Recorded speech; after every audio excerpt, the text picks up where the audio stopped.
नमस्कार, स्वराज एक्सप्रेस में आप सभी का स्वागत है। मैं हूं आपके साथ कविता पांडे और आज का हमारा मुद्दा है पेंशन का टेंशन। तो पुरानी पेंशन योजना लागू किए जाने की सरकार की घोषणा के बाद इस बार एक बार फिर से सियासत शुरू हो गई है। वजह है केंद्र सरकार का वह निर्णय जिसमें प्रदेश के कर्मचारियों की पुरानी पेंशन योजना के तहत काटी गई राशि को लौटाने से इनकार कर दिया है। केंद्र के इस निर्णय के बाद अब सत्ता पक्ष और विपक्ष एक बार फिर आमने सामने हैं।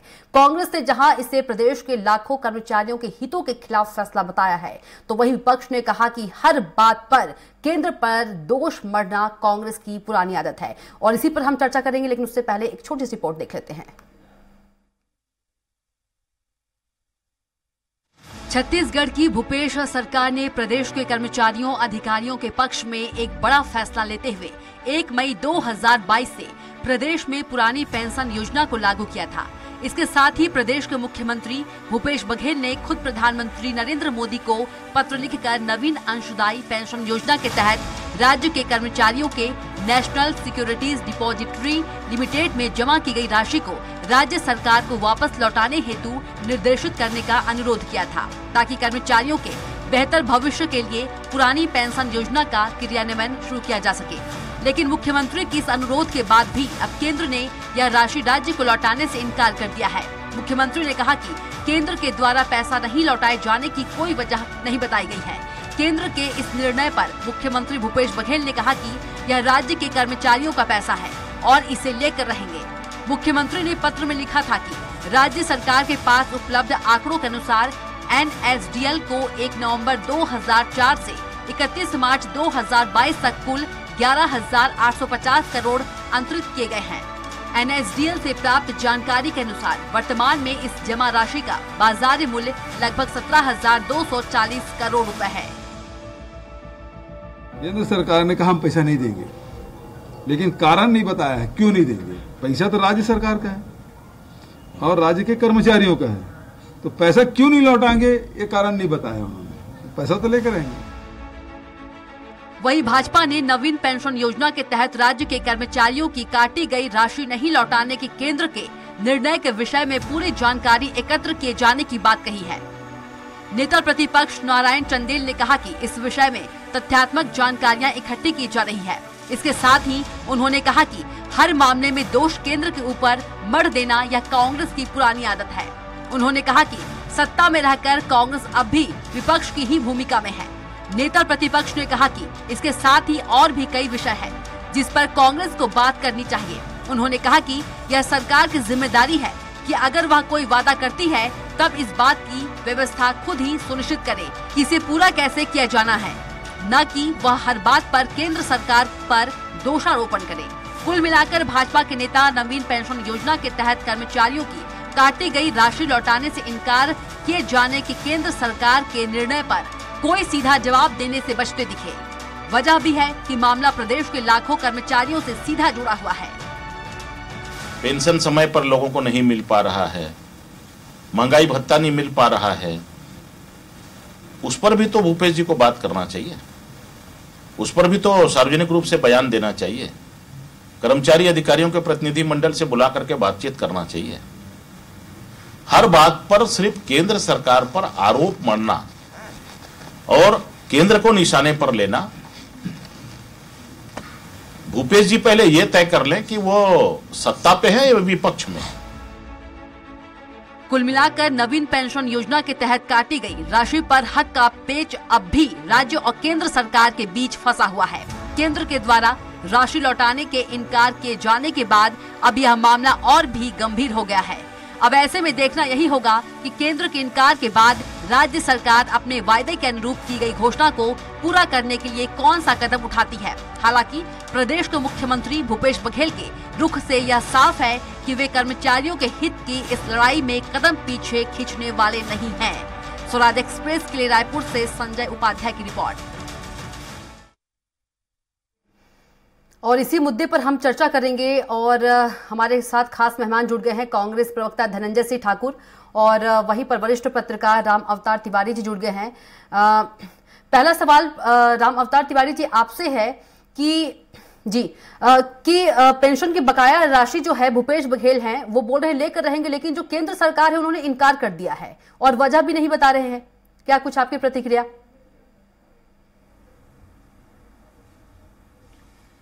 देखिए, केंद्र और राज्य सरकार के बीच की लड़ाई से जी किसान पिस रहे हैं बेचारे, जो आम कर्मचारी जो है वो पिसेंगे जी।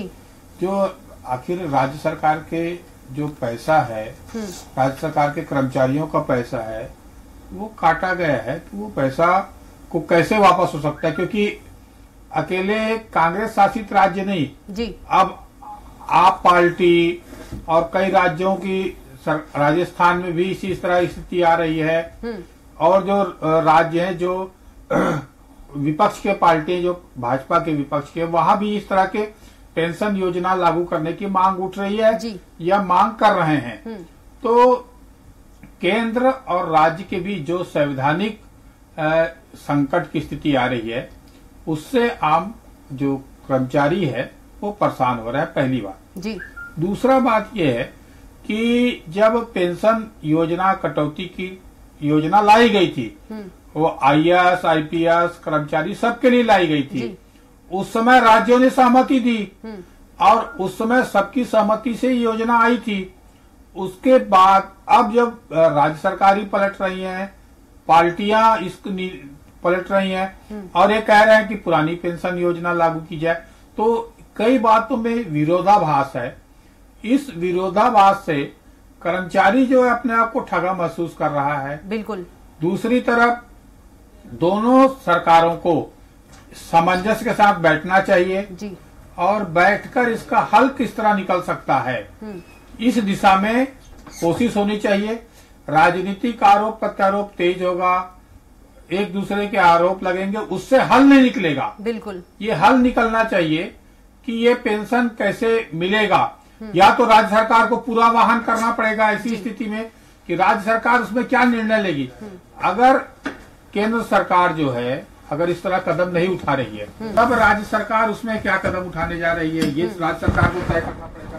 केंद्र सरकार की तरफ से क्या कदम उठाए जाएंगे, कदम उठाए जाएंगे, ये देखा जाना चाहिए। तो ये विरोधाभास की जो स्थिति है जी, उस स्थिति से निकलने की कोशिश कवायद होना चाहिए, तो ज्यादा फायदेमंद है। आरोप प्रत्यारोप कर सकते हैं, किसी के ऊपर कोई आरोप लगा रहा है, किसी के ऊपर कोई आरोप, बिल्कुल, इससे हल नहीं निकल रहा है और हल निकलना चाहिए। और जो निर्णय है, जो निर्णय बार बार बदलते हैं, पहले निर्णय दूसरा था, अभी का निर्णय दूसरा आ रहा है, नहीं तो इसको किस तरह से रूप में लेंगे, कौन पार्टियां किस तरह से रूप में ले रही है, ये समझने की जरूरत है इसमें। जी बिल्कुल, आपने राम अवतार तिवारी जी आपने बिल्कुल सही बात कही कि हल नहीं निकल रहा है, दोनों ही पार्टी एक दूसरे पर आरोप प्रत्यारोप लगा रहे हैं। धनंजय जी, आप क्या कुछ कहेंगे? कोशिश करना चाहिए कि हल निकले। देखिए, आरोप प्रत्यारोप का मसला नहीं है।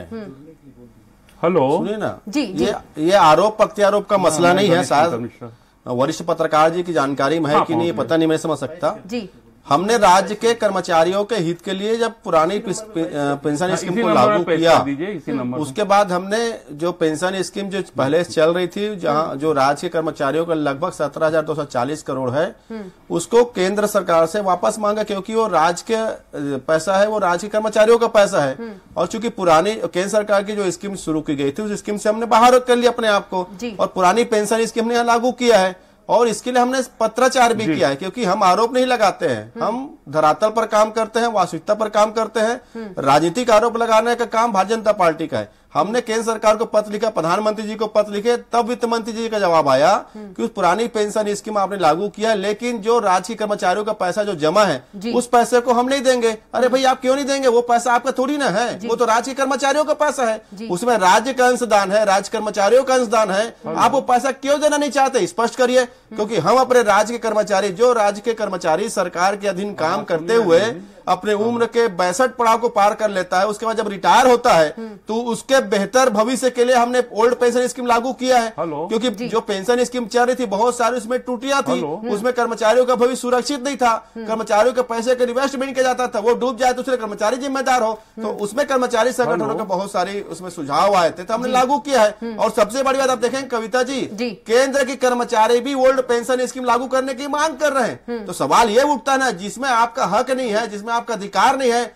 और जिसमें जिसका हक और अधिकार है उसको देने में आपका एतराज क्यों है? ये मनमानी है ना, अपनी शक्तियों का दुरुपयोग करना हुआ है। और हम आरोप प्रत्यारोप नहीं लगा रहे, हम तो पत्र लेकर निवेदन कर रहे हैं, आग्रह कर रहे हैं, जो सिस्टम है उसके पालन कर रहे हैं। गणेश शंकर जी, जो कांग्रेस है आग्रह कर रही है, तो क्या वजह है कि जो केंद्र है वो इनकार कर रही है राशि वापस लौटाने में? हेलो जी, आपको आवाज पहुंच पा रही है गणेश शंकर जी? सवाल करूं आपसे? हाँ, अब आ रही है। जी बिल्कुल। धनंजय जी ने कहा कि हम आग्रह कर रहे हैं कर्मचारियों की जो पेंशन की राशि है वापसी के लिए, तो क्या कारण है कि केंद्र ने इनकार कर दिया राशि वापस लौटाने से?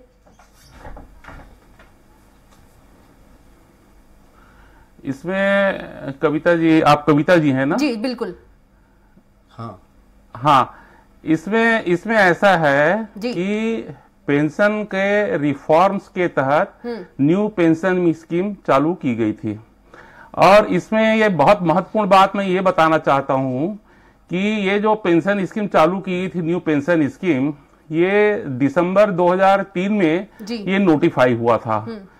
इसमें बहुत महत्वपूर्ण बात यह है कि उस समय यूपीए की गवर्नमेंट थी और डॉक्टर मनमोहन सिंह जो है प्रधानमंत्री थे। दिसंबर 2003 में नोटिफाई हुआ। दिसंबर 2003 में नोटिफाई होने के बाद 2004 में इसको लागू किया गया और मार्च 2005 में ये लोकसभा में बिल लाया गया जिसमें ये मैंडेटरी किया गया कि सारे देश में इसको लागू किया जाए। और उस समय प्रधानमंत्री जी ने, जो तत्कालीन प्रधानमंत्री थे मनमोहन सिंह जी, जो बहुत अच्छे अर्थशास्त्री थे, जिसको सभी लोग मानते हैं, और उस समय के जो वित्त मंत्री थे चिदम्बरम जी, इन दोनों ने पूरे देश के सारे मुख्यमंत्रियों की बैठक बुलाई थी और उन्होंने ये प्रेरित किया था क्योंकि ये एक नेक्स्ट जनरेशन स्टेप था। New pension scheme, old pension scheme जो थी उसमें ये स्थिति थी कि पहले जैसे आप बता रहे 1950 में जब हमारा देश आजाद हुआ था उस समय लाइफ एक्सपेक्टेंसी थी 35 साल। आज की डेट में लाइफ एक्सपेक्टेंसी हो गया है, जीवन प्रत्याशा जो है एवरेज आयु हो गई है 65 साल से 70 साल। तो सभी पूरे देश में और सभी स्टेट में ये स्थिति हो गई थी कि जितना लोगों का बजट होता था स्टेट का, उसका लगभग 25% हिस्सा या उससे भी ज्यादा मात्र पेंशन में चला जाता था। और जितने लोग कर्मचारी अधिकारी कार्य करते थे उससे ज्यादा कर्मचारी और अधिकारी पेंशन भोगी हो गए थे। तो ये जो है नेक्स्ट जनरेशन मूव की तरह जो है इसको एक रिफॉर्म के तरह लाया गया और लाने वाले जो है इसमें कांग्रेस की गवर्नमेंट थी। और 2004 में सभी स्टेट से पूछा गया, मैं आपको इस पर बताना चाहूंगा 2004 में गवर्नमेंट ऑफ इंडिया जो है कांग्रेस की थी और 2004 में स्टेट गवर्नमेंट भाजपा की थी। हर स्टेट से पूछा गया कि आप इसको लागू करना चाहते हैं कि नहीं करना चाहते। उस समय स्पष्ट कहा गया कि न्यू पेंशन स्कीम में आप जाना चाहते हैं कि ओल्ड पेंशन स्कीम में। उस समय राज्य सरकार ने यह कहा कि हम नए पेंशन स्कीम में जाना चाहते हैं और उसके तहत जो है ये स्कीम यहाँ पर छत्तीसगढ़ में लागू की गई। पेंशन का जो पैसा होता है ये नए पेंशन स्कीम में जो कर्मचारियों को प्राप्त होता है 10% जो है कर्मचारी या अधिकारी अपना कंट्रीब्यूट करते हैं और गवर्नमेंट की तरफ से उसमें 14% का कंट्रीब्यूशन होता है। और जब पैसा प्राप्त होता है तो इतना अमाउंट प्राप्त होता है कि पेंशन में जो राशि प्राप्त होती है उससे कई गुना ज्यादा। और उसमें भी at the time of retirement 60% amount जो जमा होता है तो उसका जो है वो 60% अमाउंट तक तो वो विड्रॉ कर सकता है कर्मचारी अधिकारी और 40% अमाउंट उसका किसी भी स्कीम में निवेश कर देती है उसके एन्युटी में और उसका जो है पेंशन मिलते रहता है।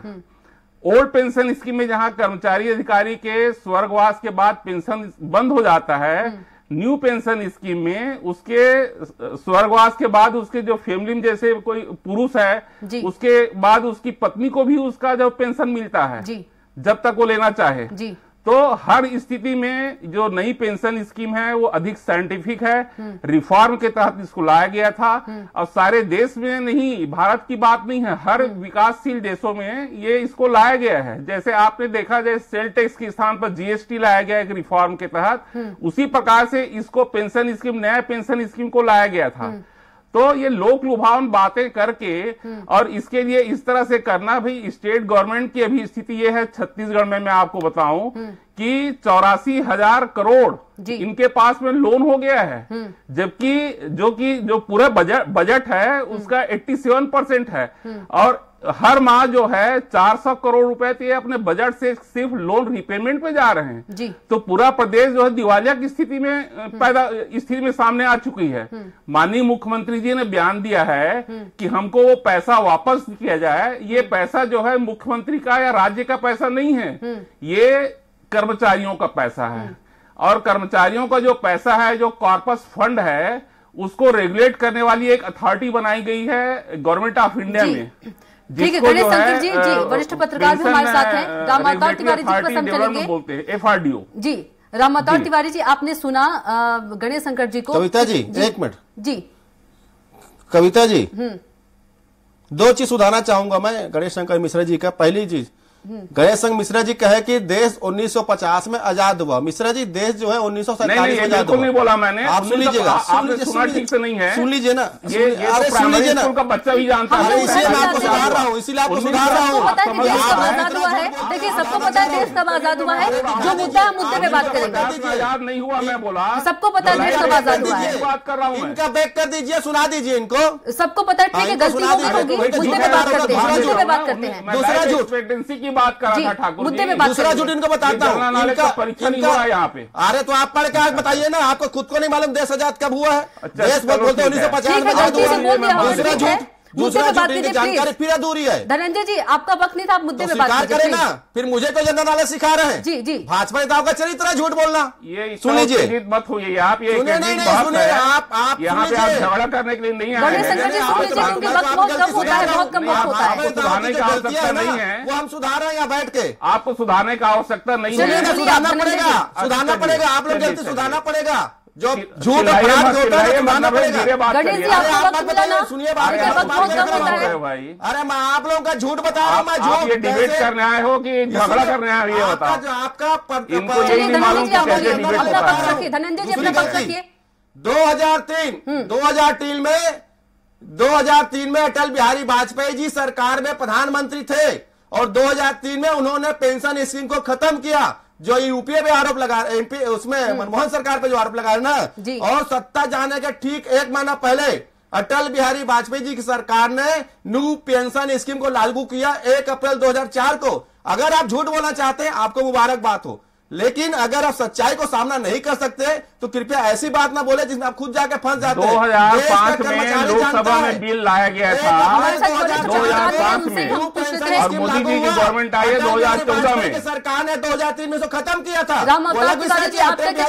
कर्मचारी विरोधी चरित्र को आप छुपाने बैठे हुए हैं, क्योंकि भाजपा कर्मचारियों के विरोधी है। और यहाँ भी बात कर रहे हैं, यहाँ बात कर रहे हैं कि कर्मचारियों को पेंशन देने में ये परेशानी होता है। वो कर्मचारी जो अपनी उम्र के पैसे पड़ाव सरकार के साथ लगा देता है, जब वो रिटायर होता है तो उसके परिवार को सुरक्षा देने के लिए सरकार काम कर रही है। 2005 में प्रधानमंत्री जी ने, मनमोहन सिंह जी ने बैठक बुलाई थी पूरे देश के मुख्यमंत्रियों की। 2003 में अटल बिहारी सरकार ने पेंशन खत्म किया और सत्ता जाने के ठीक 1 महीना पहले 1 अप्रैल 2004 को उन्होंने स्कीम लागू कर दिया। आप दुरुस्त कर लीजिएगा, आप रेगुलेट करिए। आप एक तरफा कोई बोलता रहेंगे तो ये तो जंगल राज हो गया ना मैडम। भाजपा नेताओं को आप हर एक को टाइम दीजिए, आप दुरुस्त कर लीजिए। वो अलग विषय की अटल बिहारी वाजपेयी के कर्मचारी माइंड बंद करिए। आप ये तो लगातार बोलते जा रहे हैं, आप झूठ बोलेंगे। मैं हर एक को टाइम दिया जाता है, उसके अनुसार बोलिए। मैं यहाँ बोलने आया हूँ, पक्ष रखने आया हूँ। धनंजय जी वरिष्ठ पत्रकार भी हमारे साथ है, उनकी तो हम लोग इज्जत रख लेते हैं, प्लीज प्लीज। धनंजय जी, जहां केंद्र सरकार इनकार कर रही है, लेकिन भूपेश बघेल कहना कि हम लेकर रहेंगे। देखिए, कविता जी, इसमें 3 बातें हैं जी। पहली बात जो है, सभी पार्टी की सहमति से ही नई पेंशन योजना आई थी। पहली बात, तिथि अलग अलग हो सकते हैं मगर राज्य और केंद्र की सहमति से ही ये, और सभी पार्टी की सहमति से, खासकर कांग्रेस और भाजपा की सहमति से ही नई पेंशन स्कीम आई थी। पहली बात। दूसरी बात, पैसा तो कर्मचारियों का है जी। केंद्र और राज्य में अलग अलग पार्टियां हो सकती है, अलग अलग सरकारें हो सकती है, सरकारों के बीच अलग अलग मतभेद हो सकते हैं, मगर कर्मचारियों का पैसा है। राजनीतिक दलों के विरोध के कारण कर्मचारियों का पैसा नहीं रुकना चाहिए। बिल्कुल। दूसरी बात, तीसरी बात यह है कि जो नई पेंशन स्कीम है, इस पेंशन स्कीम के कारण जो कई तकनीकी कारण है, कई कानूनी दिक्कतें हैं, इसके कारण पैसा जो है आने में और पैसा मिलने में बहुत विलंब आएगा। केंद्र सरकार ने इनकार कर दिया है जी। अब राज्य सरकार इसमें क्या कदम उठाए जाने, क्योंकि राज्य सरकार ने वादा किया है, राज्य सरकार ने नीति बदली है, तो राज्य सरकार को भी अपनी स्थिति स्पष्ट करनी चाहिए। हो सकता है केंद्र सरकार की नीति अब बदली हुई है, पहले उस समय नीति थी, अभी बदली हुई है। लेकिन भूपेश बघेल तो बोल रहे हैं कि हम लेकर रहेंगे केंद्र से ही। राज्य सरकार को बताना चाहिए, चेतावनी दी है केंद्र को कि हम लेकर रहेंगे पैसे। इनकार कर दिया है, अब इनकार की स्थिति में क्या होगा जी, वही सवाल देखना पड़ेगा जी। और ये राजनीतिक मतभेद अगर बढ़ेंगे, राजनीतिक मतभेदों के कारण ही ये लंबा विवाद की स्थितियां उत्पन्न होगी और कर्मचारियों का नुकसान भी होगा, के साथ खिलवाड़ होगा। जो अपने खुद के पैसा जिन्होंने जमा किया है जी। उस पैसे का क्या नया नीति क्या हो सकती है। अब ऐसी स्थिति में उस पैसे का क्या उपयोग होगा और किस तरह कर्मचारियों के हित में होगा, ये पूरी स्थिति स्पष्ट नहीं हो पा रही अभी भी। कविता जी, इसमें मुझको 2 मिनट टाइम देंगे, मैं स्पष्ट करना चाहूंगा। करिए।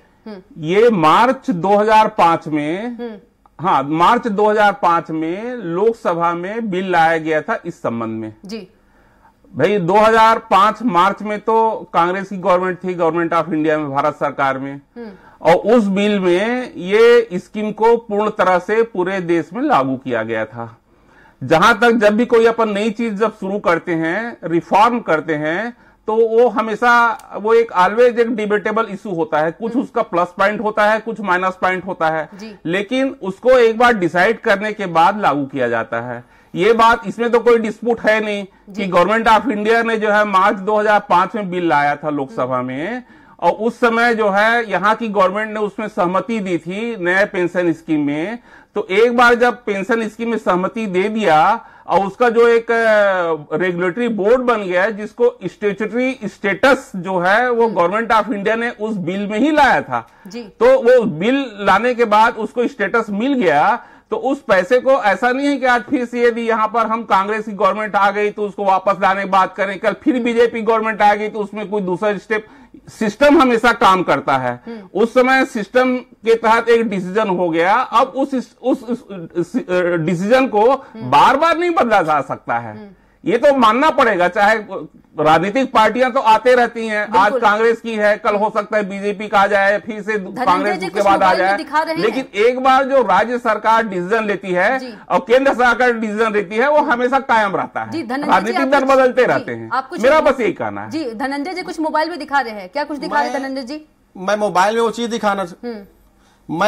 चीज दिखाना चाह रहा था कि किस प्रकार से अटल बिहारी वाजपेयी की सरकार ने 2003 में पेंशन जो पुरानी चल रही थी उसको खत्म किया और सत्ता जाने के पहले 1 अप्रैल 2004 को नई पेंशन स्कीम को लागू किया। ये मैं नहीं कह रहा हूं, अगर मेरे बाद में कोई शंका है तो आप खबर निकाल लीजिए, ढेर सारी खबरें इससे जुड़ी हुई है। तो स्वाभाविक बात है, उनके पास कर्मचारियों के लिए विरोध की नीति है। सुन लीजिए ना, इंटरेस्ट मत करिए, क्योंकि भाजपा की स्पष्ट नीति है कि कर्मचारियों को पेंशन नहीं मिलना चाहिए। वो तो किसानों को धान की कीमत देना नहीं चाहते, वो तो गरीबों को निःशुल्क सिलेंडर देना नहीं चाहते, वो तो युवाओं को जो ट्रेन में जो सुविधाएं मिलती है आने जाने में एग्जाम टाइम में उसको खत्म कर दी है, बुजुर्गों को सुविधाएं मिलती है उसको खत्म कर दी है।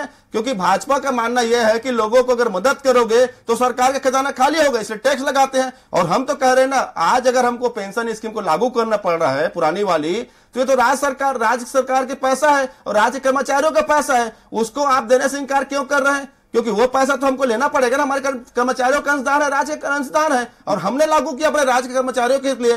केंद्र की भी एजेंसियां जो है कर्मचारी संगठन, वो ओल्ड पेंशन स्कीम की लागू की मांग करी, लेकिन एक हठधर्मिता हुआ ना। और हम तो निश्चित तौर कहते हैं एक पैसा हम लेंगे, इसके लिए हमारे पास सारे विकल्प खुले हुए हैं, क्योंकि कर्मचारियों का पैसा है, इसको देना ही पड़ेगा उनको। ये लोक भवन बात करके सिर्फ पब्लिक को मिसगाइड करने की चर्चा हो रही है। 2005 में जो लोकसभा में बिल आया था, उस समय कांग्रेस ने लाया था, उसमें कोई बंदूक की नोक में नहीं लाया गया था। ये तो स्पष्ट, ये तो रिकॉर्ड की बात है, इसमें कोई बात करने की बात ही नहीं है। पूरी जनता देख रहे हैं, अटल बिहारी वाजपेयी जो प्रोसेस कर रहे थे, उस प्रोसेस को कांग्रेस ने अप्रूव किया और इसलिए 2005 में बिल लाया। तो आप कैसे बोल सकते हैं कि उसमें कांग्रेस की नहीं थी? बिल लाने 2005 में मैं ये रिकॉर्ड की बात कर रहा हूँ, 2005 में लोकसभा बिल जो है मनमोहन सिंह ने लाया था। कर्मचारी विरोधी करतूत को ढूंढ ले, पूरे ये शब्दा डंबर से यहाँ पर मिसगाइड करने की बात नहीं है। सरकार का खजाना खाली हो गया है, सरकार दिवालिया घोषित हो चुकी है और ये पैसा ला करके फिर से उसको अफवाह करना चाहती है। नरेंद्र मोदी सरकार हो गई। तिवारी जी, आप देख रहे हैं दोनों पार्टी क्या कुछ कह रही, कैसे हक मिल पाएगा कर्मचारियों को? बहुत ही छोटे दिवालिया कौन क्या है वो तो आपका रिकॉर्ड बता रहा है ना देश को। और रमन सिंह यहाँ दिवालिया किए थे, सबसे ज्यादा लोन लेने का कांग्रेस ने 3 साल में किया। धनंजय जी, गणेश जी और राम अवतार तिवारी जी, आप लोगों का बहुत बहुत धन्यवाद हमसे चर्चा में जुड़ने के। तो हमारी खास पेशकश में इतना ही। आप देखते रहिए स्वराज एक्सप्रेस।